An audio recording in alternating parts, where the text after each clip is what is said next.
Welcome to my Level Up Pinoy Ulam series, where I show you how to make every Pinoy ulam easy, masarap, at laging may wow.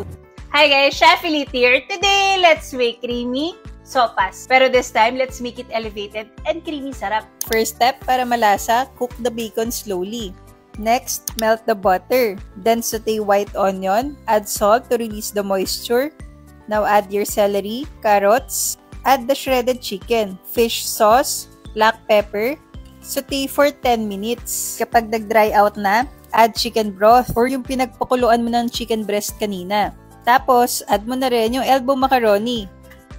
And eto na, my secret para ma-elevate ang lasa at mas maging creamy sarap ang sopas. Alaska evaporated milk ang ginagamit ko. Ito talaga nilalagay ko sa mga ganitong klaseng dish kasi gawa siya sa totoong gatas. Kaya bukod sa malasa at masarap, masustansya pa.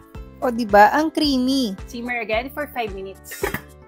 Ilagay mo na rin yung chopped cabbage. Para talaga level up Pinoy ulam, ilagay natin sa pandesal. Para one complete meal na. Ang creamy sarap kahit look pa lang, diba? Alaska classic kasi yan. Kaya ilagay nyo na rin sa pandesal. And of course, at huwag kalimutang ilagay ang Alaska Classic Evaporated Filled Milk. Para creamy sarap.